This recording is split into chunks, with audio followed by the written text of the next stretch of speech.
जीता है, दिन भर हमारा सोच विकृति में जीता है, तो सत्य कहने से सत्य होगा नहीं, क्योंकि दास कहने से आप दास नहीं हो सकते हैं। उसके लिए आपको आपके अंदर आत्मा में होना जरूरी है, क्योंकि जब तक यह बाहरी दुनिया से आपका कल्याण होने वाला नहीं है, जब तक आपका अंदर आत्मा नहीं जगेगा। तो अंदर आत्मा आपका कैसे जगेगा? अगर आप पराई पीड़ को, अगर जो व्यक्ति अगर समाज में अगर दुखी है, उस व्यक्ति को अगर देख करके आप दुखी हैं, दूसरे को दर्द समझे, दूसरे को कष्ट समझे अपने दृष्टिकोण से, तब हमारा कल्याण होगा।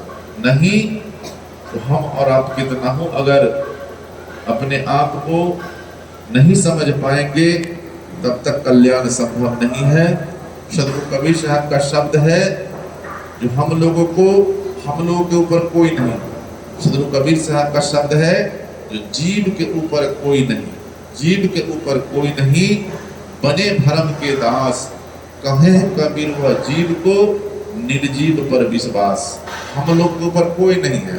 हम लोग के ऊपर अगर कोई है तो माता पिता का संस्कार है, गुरुजन का आशीर्वाद है और हमारे समाज का आशीर्वाद। लेकिन हम लोगों को डर किससे है? तो यह 33 करोड़ 56 करोड़ जो यह अंधविश्वास में जो कल्पना, देवी देवता, अंधविश्वास के चक्कर में हम लोग फंसे हुए हैं। लेकिन जीव के ऊपर कोई नहीं है। जीव अगर जो व्यक्ति अगर निर्भय है, वह व्यक्ति को न चंद्र से डर है, न कोई ग्रह से डर है, न कोई निक्षत्र से डर है।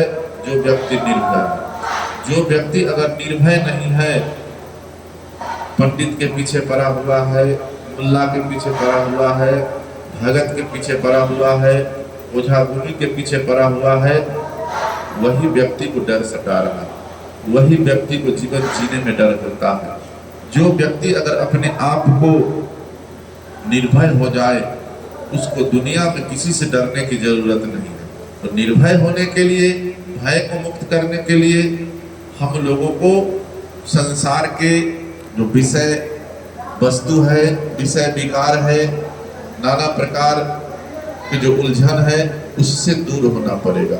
जब तक आपके जीवन में उलझन है, आपके जीवन में इच्छा है, आपके जीवन में कुछ चाहने की इच्छा है, तब तक आपका जीवन उलझन में फंसा हुआ रहेगा। जो हम किस जगह पे जाए, किस धर्म स्थान पे जाए, किस मंदिर में जाए, किस मस्जिद में जाए, किस चर्च में जाए, किस गुरुद्वारा में जाए, जो हमारा जरूरत पूरा होगा।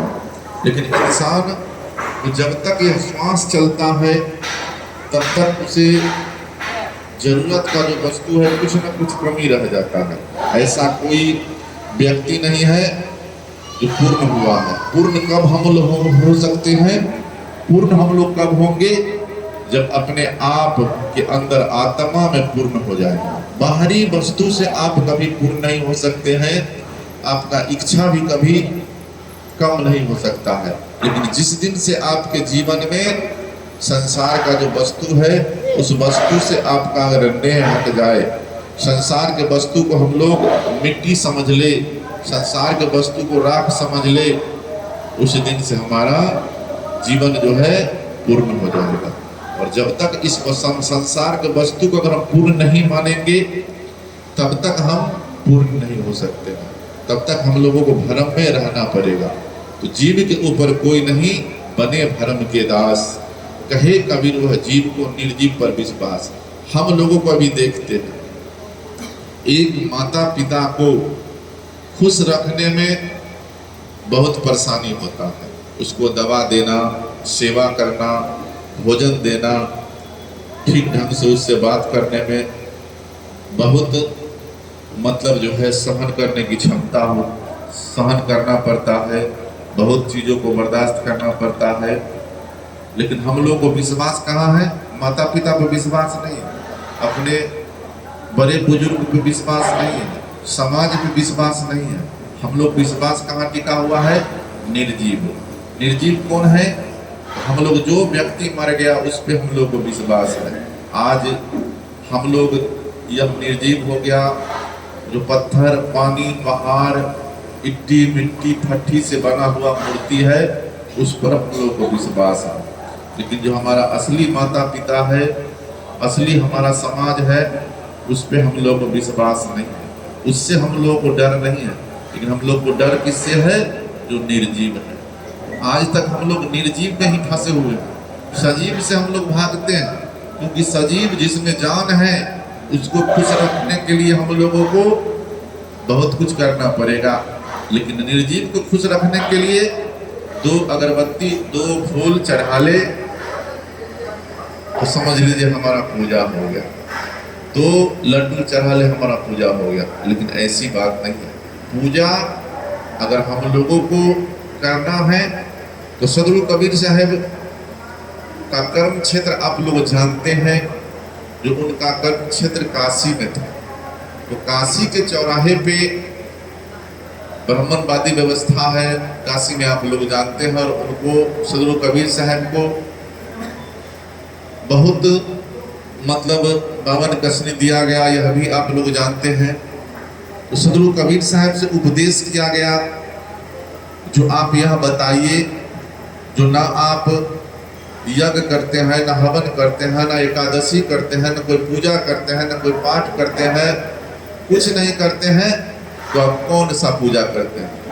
तो सदगुरु कबीर साहब शब्द के माध्यम से काशी के चौराहे पर शब्द का उन्होंने प्रकाश किए, जो जो करे से पूजा। हम और आप अगर पूजा को मानते हैं तो जो हम सुंदर कर्म करेंगे वही पूजा बन जाएगा। जैसे हम कितना हो, अगर बाहरी दुनिया में अगर फूल चढ़ा ले, अगरबत्ती चढ़ा ले, मेवा मिष्ठान चढ़ा ले, लेकिन अगर माता पिता अगर खुश नहीं है, अगर हमारा कर्म खुश नहीं है, तो कोई खुश नहीं हो सकता। हम लोगों को अगर पूजा करना है तो जो लाचार है, जो कमजोर है, जो निसहाय है, जो दीनहीन है, जो गरीब है, उसको हम लोग धन से मदद करें, शरीर से मदद करे, वस्त्र से मदद करे, भोजन से मदद करे। सच्चा पूजा यही होगा। अगर कोई बीमार है, बीमार से वह बहुत दर्द से तरस जो है तकलीफ में है, अगर हम कितना हो, अगर वेद लेके बैठ जाए, पुराण लेके बैठ जाए, सत्संग लेके बैठ जाए, तो अपने मन में विचार करके देखिए, जो क्या सत्संग अच्छा लगेगा? नहीं लगेगा। अभी हम लोग इतना आदमी सत्संग में बैठे हुए हैं, इस सत्संग में कोई आदमी अगर दर्द से तकलीफ में हो जाए तो क्या सत्संग में आनंद आएगा? नहीं आएगा। हमारा और आपका ध्यान वही चला जाएगा। हम लोगों को यह अपने मन में संकल्प लेना है, जो अगर पूजा करना है तो पूजा सच्ची पूजा होना चाहिए, श्रद्धा से पूजा होना चाहिए, तब होगा पूजा। दिखावा नहीं है, क्योंकि हम लोग दिखावा में बहुत ज़्यादा है।